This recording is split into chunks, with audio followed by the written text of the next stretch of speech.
오늘부터 우리가 마태복음 6장의 내용들을 가지고 함께 은혜를 나누고자 합니다. 특별히 마태복음 6장에서는 이 지난주에 말씀드린 것처럼 1절 말씀에 나온 것처럼 이 하나님의 의에 대해서 너의 의에 대해서 얘기하게 되는데요. 그 의를 이 세 가지로 세분화시켜서 구제와 기도와 금식에 대해서 이야기하고 있습니다. 특별히 이 구제는 이웃을 향한 사랑을 베푸는 선을 상징하고요. 기도는 이 하나님을 사랑하는 이 우리의 선을 얘기하게 됩니다.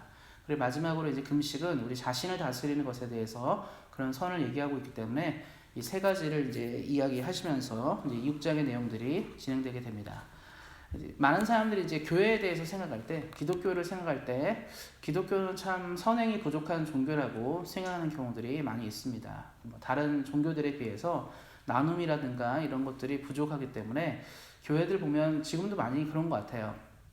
자기 교회가 부흥시키고 커지고 뭐 이런 데는 관심이 참 많은데 주변의 이웃을 돌보는 일에는 교회가 인색한 경우들이 많이 있습니다. 그래서 세상 사람들은 그래서 교회는 좀 더 이기적이고 좀 배타적인 종교가 아닌가라고 생각하는 경우들이 있습니다. 그런데 사실은 성경에도 나와 있고 또 예수님도 말씀하셨지만 이 구제, 남에게 선행을 베푸는 일은 교회의 굉장히 중요한 부분 중에 하나입니다. 예수님께서 말씀하셨기 때문에 그렇고요. 또 그것들을 통해서 하나님이 이루고자 하는 부분들이 있기 때문입니다. 그래서 오늘은 이 구제에 대해서 조금 더 자세히 한번 살펴봤으면 좋겠습니다.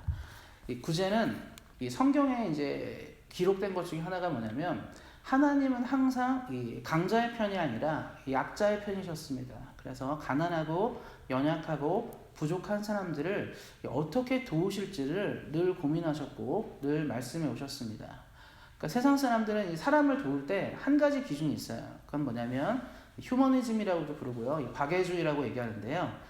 인간이 인간을 사랑하고 인간이 마땅하게 살 수 있도록 도와주는 것에 입각해서 많은 사람들이 그러한 선을 베풉니다. 그래서 뭐 유엔에도 그런 게 있죠. 이제 유니세프 같은 것은 이제 애들을 도와주고 뭐 이런 것도 많이 하고 그러는데요. 전 세계적으로 좀 난민 지역이라든가 고통하는 지역에 사람들을 보내고 의료진이라든가 구호물자라든가 뭐 이런 것들을 보내는 것은 휴머니즘, 바로 이 박애주의, 인간에 대한 관심에 의해서 많은 사람들이 그것들을 진행하게 됩니다. 실제로 그래서 그런 행동들을 통해서 가난하고 부족하고 또 어떤 큰 사고를 당하거나 고통을 당한 나라들이 큰 도움을 입기도 합니다. 최근에 일어나는 큰 재난과 뭐 이런 일들을 보게 되면 아마 그런 것들이 있죠. 요즘에 이제 그 중국에서 발생한 이 코로나 바이러스 때문에 전 세계적으로 지금 큰 이슈 가운데 있습니다. 그래서 전 세계적으로 협의한 것 중에 하나는 무엇이냐면요. 어떤 사람이 큰 질병이 발병해서 그날에 도착했을 때는 그 나라 정부가 그 사람을 격리해서 집중 치료를 하고 이제 회복할 수 있도록 도와주는데요. 이것은 그 국가의 책임으로 그 국가가 자신들의 돈을 전액 투자해서 치료하는 것들을 원칙으로 하고 있습니다. 그러니까 그 사람이 그 나라 백성이든지 아니든지 상관없이 이 병이 또 진행되는 것을 막아야 되고 또 그 사람을 또 지켜주는 것으로 통해서 나라가 또 건강해질 수 있다는 생각하기 때문에 그런 일들을 하게 됩니다. 이것도 다 어떻게 보면 휴머니즘, 인간을 사랑하는 거에서 입각해서 나오게 됩니다. 근데 이제 우리 성도님들, 우리 사랑하는 성도님들이 아시는 것처럼 모든 사람이 휴머니즘을 가지고 있지는 않죠. 어떤 뭐 사건이 일어난다고 해서 마음이 아프고 치근해서 내가 저 사람을 꼭 도와줘야겠다. 불쌍하니까 좀 뭘 해야겠다. 뭐 이렇게 하시는 분들도 계시겠지만 많은 사람들이 그러지 않을 때가 많이 있습니다. 그래서 한국 사람들은 좀 착한 경우가 많죠. 애정이 많으니까 무슨 문제가 생기면 많이들 이제 후원도 하고 투자도 하고 그런 경우도 많이 있습니다. 그러니까 예전에 보니까 이제 텔레비전 방송에서 뭐 이번에 뭐 수해가 났다, 뭐 이번에 뭐 지진이 났다, 태풍이 불었다, 뭐 이럴 때 이제 ARS 있죠. 전화를 해가지고 뭐 1,000원, 2,000원씩 후원하는 것들이 있는데 그런 것들을 한국 사람들 많이 참여하는 것 같아요. 그게 이제 뭐 다른 이유겠습니까? 나도 저런 일을 당할 수 있으니까 그걸 미리 생각해서 후원하는 것이죠. 이제 이게 뭐 사랑하는 것인데 그렇다고 해서 뭐 모든 국민이 참여하거나 모든 사람이 그렇지는 않습니다. 왜냐하면 이것은 옵션이라서 그래요. 그러니까 우리가 누군가를 돕는 일에 대해서 정부에서 뭐 강제적으로 해서 어떤 사고가 나면 모든 국민한테 얼마큼을 내십시오라고 말하지 않습니다. 그걸 보면서 내가 이걸 해야겠구나, 또 하면 좋겠구나, 뭐 이런 가운데 진행하기 때문입니다. 그래서 사람들은 이 선행을 베푸는 일에 대해, 구제를 베푸는 일에 대해서 우리 많은 그리스도인들도 뭐 돈이 여유가 있거나 뭐 삶이 여유가 되면 하는 것이지 뭐 내가 굳이 뭐 해야 되나 이런 생각들을 하게 되고, 또 교회가 하는데 뭐 내가 뭐 해야 되나 이런 생각을 할 수도 있겠습니다. 그런데 이제 성경에서 이것에 대해서 뭐라고 얘기하는지가 중요한데요.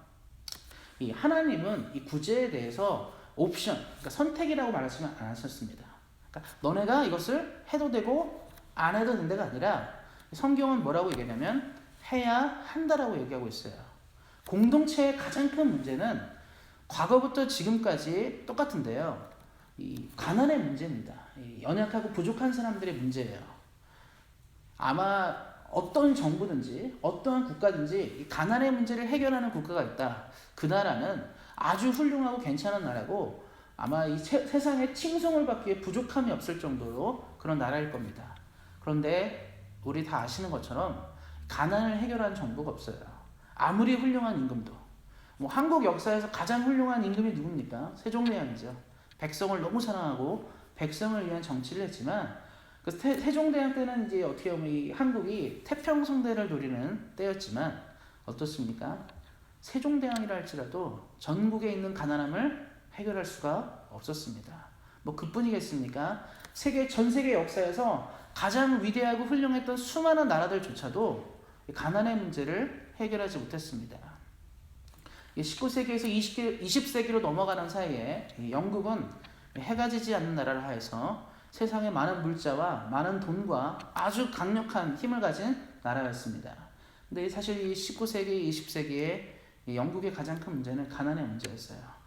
그렇게 금도 들어오고 뭐 은도 들어오고 뭐든지 풍성한 그 나라에도 여전히 가난의 문제는 해결하지 못했다는 겁니다.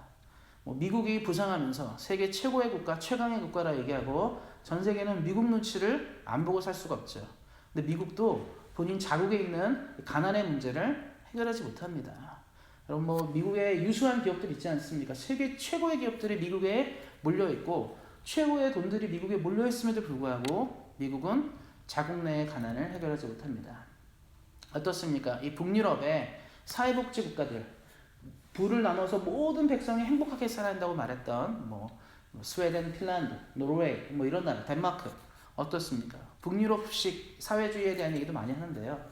그렇게 대단한 나라들도 그 나라의 가난의 문제를 해결하지는 못합니다. 정부가 강제한다고 해결되지 않고요. 애쓴다고 되지 않은 문제라는 것이죠. 하나님은 알고 계셨어요. 역사가 출발한 이후로 인간의 모든 삶에는 이 문제가 있다는 것을 알고 계셨습니다. 그래서 하나님은 인간에게 명령하셨어요. 그것을 해야 한다. 구제를 해야 한다. 했으면 좋겠다가 아니라 반드시 해야 한다라고 얘기하게 됩니다. 그래서 이 성경을 보면 구약의 율법에는 구제에 대한 법률들이 기록되어 있고요. 이것을 실행하라고 말씀하십니다. 이 마태복음 이제 복음서에 있다 보면 부자 청년 얘기 아시죠? 부자 청년이 돈이 아주 많았어요. 하나님을 너무 사랑해서 예배도 열심히 빠지지 않고 기도도 하고 금식도 하고 모든 일을 했습니다. 칭찬받을 만한 인생을 살았어요. 그래서 예수님께 왔죠. 어떻게 하면 내가 천국에 가고 이런 거 자신 있었던 거예요. 내가 열심히 살았으니까. 교회도 열심히 했고 뭐든지 열심히 했는데 예수님이 그 청년에게 얘기했습니다. 너에게 한 가지가 부족하다. 이 사람은 놀랬겠죠. 내가 열심히 살았는데 교회도 열심히 다니고 때 되면 헌금도 잘했을 거고 봉사도 얼마나 열심히 했겠습니까. 뭐든지 잘했는데 갑자기 예수님이 말했어요. 너에게 한 가지가 부족하다. 그래서 이 사람은 아무리 생각해도 부족한 게 없는데 예수님이 한 가지가 부족하다고 하셨습니다. 그래서 이 사람은 들어봤겠죠.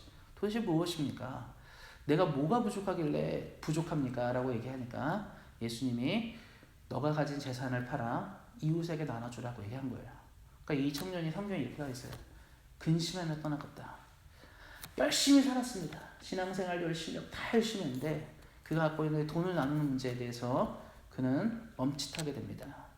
예수님이 그래서 말씀하셨죠. 부자가 천국 가는 게 어렵다고 얘기하는 게 바로 여기서 나오는 거예요.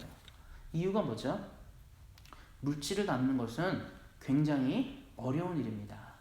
이건 강요될 수도 없고 그럴 수도 없어요. 왜냐하면 우리 사랑하는 성도님들 평생을 하시면서 어떻습니까? 집 하나 사기 위해, 뭐 하나 사기 위해 얼마나 애쓰고 노력하셨어요. 열심히 일하고 수고롭게 살았습니다. 우리 어떻게 보면 10불, 20불 벌려고 얼마나 고생하며 살았습니까? 그렇게 해서 내가 어느 정도를 모아놨는데 어떻게 갑자기 이것을 나누러 간다면 누가 그것을 오케이 할 수 있습니다 말하는 사람이 얼마나 되겠습니까? 태어날 때부터 엄청 부자다. 부모님한테 받은 게 많다. 그런 사람도 못 나눠요 사실. 그런데 고생하며 수고하면서 정말 피땀 흘려서 번 돈을 나누려고 한다면 누가 그렇다고 말할 수 있겠습니까? 이거 어려운 문제예요. 성경도 이걸 쉽다고 말하지 않습니다. 굉장히 어려운 문제죠. 그러니까 그런 사람들에게 이 부자 청년에게 말했지만 너희가 가진 것을 나눌 수 있어야 하는데 할 수 있겠냐 물어볼 때 고민이 생긴 것입니다. 근데 그럼에도 불구하고 우리가 이웃을 향해 우리의 재물을 사용해야 되는 이유는 한 가지예요. 예수님이 명하셨기 때문입니다. 하나님이 명령하셨기 때문에 이것은 지킬 수 있냐 없냐가 아니라 지켜야 하는 마땅한 법 중에 하나입니다. 우리가 이런 말 있죠. 재물이 있는 곳에 마음이 있다. 우리가 누군가에게 투자하고 이런 것은 사랑해서 투자하는 것이죠. 자녀들에게 부모님들은 아낌없는 투자를 합니다. 아이들이 공부하거나 무엇을 사업을 하거나 할 때 부모님들이 돈을 열심히 투자하죠. 이유는 무엇입니까? 딱 한 가지예요. 사랑해서요. 자녀한테 내가 얘한테 1억을 투자했으니까 얘가 나한테 나중에 2억을 주겠지, 3억을 주겠지 이렇게 투자하는 부모는 없습니다. 부모님들이 아이들에게 투자할 때 하는 말이 뭐죠? 딱 하나예요. 너가 잘 먹고 잘 살았으면 좋겠다. 너는 나처럼 고생하지 않고 평생 행복했으면 좋겠다. 이런 마음으로 주지. 여러분 자녀들에게 투자할 때 은행에다 투자하듯이 펀드 투자하듯이 주식 투자하듯이 내가 1억을 넣었으니까 넌 2억을 줘야 돼. 내가 2억을 줬으니까 넌 4억을 줘야 돼. 이렇게 하지 않습니다. 한 푼도 받지 못한다 하더라도 부모는 사랑해서 주는 것이죠. 이웃 사랑도 그렇게 한다는 거예요. 그래서 어려운 겁니다. 여러분 옆에 있는 이웃이 때로는 나를 마음을 상하기도 하고 나를 힘들게도 하는 사람이고 내 몸으로 난 자식도 아닌데 어떻게 그렇게 사랑할 수 있겠습니까? 그럼에도 불구하고 예수님이 그래요. 그래야 한다라고 얘기하게 됩니다. 근데 이 당시 사람들도 이건 알고 있었어요. 해야 된다는 것을. 하나님이 말씀하셨기 때문에 구제를 해야 되는데 어떻게 보면 그렇잖아요. 내가 열심히 살았는데 내 거를 떼어내는 것은 참 힘든 일입니다. 그래서 생각하는 게 뭐냐면 그래 기왕 나누는 거 칭찬이라도 많이 듣자. 어차피 해야 된다면 하나님이 원하셔서 내 돈에서 얼마를 남들을 위해 써야 된다면 차라리 칭찬이라도 많이 듣자고 한 것 같아요. 그래서 말씀 보시면 이런 말이 나옵니다. 2절 말씀에 이 나팔을 불지 말라 이런 말이 나와요. 그러니까 너희가 이 구제를 할 때 나팔을 불지 말라는 말이 나오는데요. 이 나팔의 의미가 중요한데요. 이 고대 이스라엘 사람들은요, 어떤 중요한 전쟁이 있거나 중요한 행사가 있거나 이럴 때 나팔을 붑니다. 이 나팔을 분다는 건 뭐냐면 다 알아듣도록 지금 우리가 어떤 일을 하고 있습니다. 어떤 일이 진행됩니다. 할 수 있도록 온 백성이 들을 수 있도록 나팔을 불게 됩니다. 이 과거에는 요즘같이 뭐 카톡이 있거나 뭐 이런 게 아니지 않습니까? 그러니까 이 나팔을 불러서 신호를 보내는 거예요. 전 국민한테. 근데 요즘에는 이제 사이렌을 울리죠. 사이렌을 울려서 지금 경고다 이걸 알게 되겠고 저희 이제 제가 사는 동네가 저희 시니어들이 많이 사시는 아파트인데요. 그러다 보니까 앰뷸런스들이 굉장히 많이 다녀요. 그래서 시도 때도 없이 이제 사이렌이 울리게 되는데 이유는 한 가지죠. 긴급한 일이 생겼습니다. 어떤 위험한 일이 생겼습니다. 해서 사이렌이 울려서 다 알게 되는 것이죠. 운전하시다가 중간에 이제 이 앰뷸런스 나오면 다 어떡하죠? 차들이 멈추죠. 이거 왜냐하면 긴급한 일이 있으니까 저 신호를 듣고 멈추라는 뜻이에요. 그러니까 사이렌이 울려서 신호를 보내는 거죠. 근데 이제 이 당시에도 나팔을 분다는 건 그런 의미인데요. 구제를 할 때 나팔을 분다는 게 무슨 말이겠습니까? 사람들에게 이걸 말하는 거죠. 나 오늘 이만큼 도와줬어. 나 이런 일을 합니다. 라고 얘기하는 것이죠. 그래서 뭐 이렇게 방송이 있다면 방송에도 출연해서 나 얼마 기부했다. 이거 사람들이 다 알지 않습니까? 저 사람이 돈 저렇게 기부했대. 이런 것처럼 뭔가 홍보해 주는 거예요. 내가 이렇게 착한 일을 한다. 내가 이렇게 좋은 일을 한다. 그럼 우리가 주변에도 그렇죠.